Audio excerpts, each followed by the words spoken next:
What's up guys, this is Balázs from RacingBrick. Today I will present you one of the sets that will be released soon to celebrate the 90th anniversary of LEGO.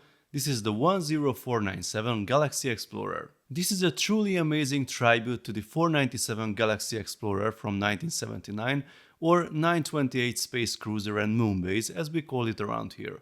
497 was the US version, it was 928 everywhere else. I think I just missed this generation as a kid because I started to get LEGO sets a few years later. I had Futuron, Blacktron and Space Police sets mostly. Actually, this one was one of my favorites. But I remember seeing the classic blue, yellow and grey sets in old magazines and I loved them. So this box really brings back a lot of memories. I'm sure you wanna know, no, I don't have a dog. This happened during the transport. The DHL guy could only tell me that this definitely did not happen on his truck. Here's a photo of an undamaged sample together with the classic original, taken by my good friend Jay from Jay's Brick blog. I suggest to check out his review as well, you can find the link in the description. I will have to rely on the stock box photos this time. I truly love the classic design and color scheme on the front of the box with the spaceship flying over the planet's surface. On the back we see lots of details and also the size of the build, it will be huge. Time to open the box? No, not from here. The set has 1254 pieces, it will be available from the 1st of August and the price is €100 or dollars. If you live in the US, then you can even pre-order it, you can find the link in the blog post. There are 9 numbered bags in the box, the manual and the separate black plate that is usually used in the UCS sets. There's no sticker sheet, which is a big plus. Now let's see the manual. I really love the classic design, we got a nice introduction at the beginning, then some details about the classic sets inspiring this one, the different astronaut generations and a few words from the design team. This is the part list.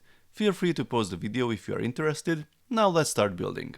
The first item to assemble is a red astronaut. We could not see this design in this color since ages. Here's a little robot as well. It was not in the set 497, but in the 6809 a few years later. The base of the spaceship is very different from the original design. It looks like a standard creator expert vehicle base with a mixture of studded and studless technic elements and a few system pieces. We already have the base for the retractable landing pads. Phase 2 had an unexpected challenge. I was hoping that the plastic pieces survived the damage of the box, but apparently that's not the case. I have some that are not that severely damaged, they can be put in place, but the large plate doesn't fit anymore. I don't have this exact size in my inventory, so I will replace it with 2 others. I really hope none of the new or rare parts are damaged. Well, this is not a rare part, but the one from my drawers is a bit discolored and scratched. You can see it in front of the steering wheels. I had the white ventilator slopes in my classic space sets, they reappeared recently in the Droid Commander and in the Discovery Shuttle as well. These angled walls on the Technic hinges look interesting, we will see how the construction goes forward.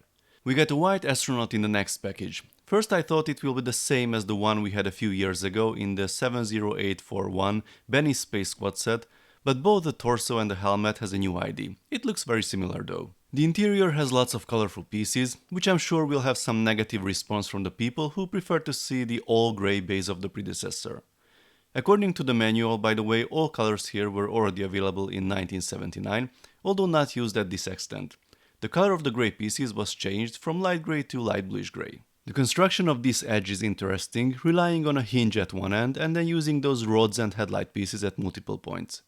Going forward, the edge at the front uses a similar technique, while the one on the side has this special triangular plate and a clip to secure it in place. We get a red astronaut in the next bag, and now we have most of the surface covered. As you can see now it looks more like the old version, we even have the yellow and black stripes replicated. The next step is to add this huge black panel, at this point nothing holds it in place yet. There's an interesting X-ray view in the manual to show where that white piece is supposed to be, I don't remember seeing this technique often. We continue detailing the interior, the astronauts got beds, and they even can have a rest with their air tanks on. We got storage compartments on the sides for some accessories, and the interesting mechanism of the rear ramp is also taking shape. Even more details added to the interior in the next phase, and now we have the iconic printed Classic Space logo at the front as well. Interestingly, despite the scale differences of the two models, the size of the logo stayed the same, both of them are 4 studs wide. We have lots of gauges and displays in the cockpit, and the number of steering wheels and seats is doubled. The rear section also got tons of printed gadgets, and most of them are brand new in this set. Another cool new feature, a sliding door at the back. The last step in this phase is to add the iconic yellow windscreens that are also brand new. First I thought we got the same in the new Lightyear set, but that is a narrower version. Too bad the pieces did not get an extra protection in the back, there are some scratches already. We build the rear section in the next phase. There are some pretty neat building techniques used, like this complex solution to replicate the simple white arrows from the original model, a nice knot build to form the shape, and a perfectly fitting Nexo shield to add the white interior. Another cool upscaled assembly is the one of the thrusters, a single piece in the old days, and now this is made of grey paint buckets and they can rotate too. We also get two of the classic accessories that were included in the original set. An annoying little detail, if you knock this antenna off accidentally, then it is literally impossible to put it back in place without removing a couple of items around it.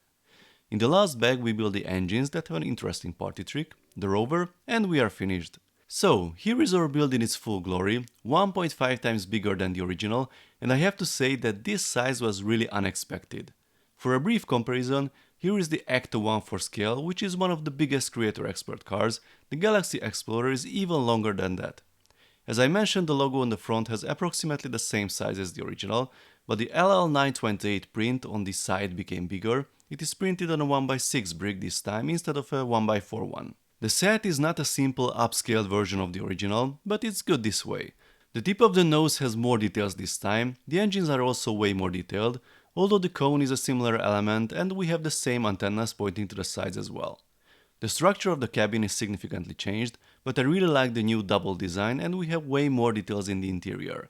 There are extra side windows as well, although the designers had to sacrifice the classic space logo on the side. The rear section also looks great. I simply love the brick built arrow, but I miss a bit the brick with the black grille pattern. The underside is quite different, we don't have those big thrusters anymore, but the legs are retractable now. A small but cool detail, the original set had an unusual light placement, red lights at the front, green ones on the back. This set also kept this configuration. What we didn't get in this set is the moon surface and the station. The designers considered adding the ground structure, even were thinking about an updated 10 version of the base plates, but at the end they abandoned the idea. Honestly, although I would truly love to see a reissue of those base plates, the build at this size would look a bit weird on them. As you see, it is actually longer than two whole base plates, so the station would not even fit. I really love how the rear compartment works, the sliding panel is genius, and the rover can be deployed easily. Here's the trick with the engines that you could see on the back of the box. They can be used as small rideable rockets for the astronauts. They are a bit challenging to remove though, as the pieces holding them in place have a tendency to pop out as well. The spaceship is quite swooshable otherwise, although unfolding the legs requires some practice and patience since the plates can separate easily. The rest of the build is pretty stable, but you need to pay attention to the edges. Don't try to lift the build up by grabbing only those as they can break down. There's one additional big surprise which is not indicated on the box or in the manual at all. There will be not one, but two alternate models, recreating the 918 one-man spaceship and the 924 Space Cruiser. Unfortunately, the instructions for those will be only available digitally, so I guess we will still have to wait until the release date to build them. So let's sum it up. I think LEGO managed to crank up the nostalgia hype to 11 with the two 90th anniversary sets. All AFOS will fall in love with either or both of them. Unfortunately, the castle's price tag might be out of range for a lot of fans, but I think this one for €100 or dollars is a very decent offer. From a piece count, playability and display factor perspective, it is worth every penny. If we add the two alternate versions that we will be able to build with the digital instructions, I would call it an absolute must-have for every LEGO Space fan. Please let me know your thoughts in the comments. If you like this video, then please give it a thumbs up. I also suggest to subscribe with notifications as more exciting LEGO videos are coming soon. See you next time, bye bye.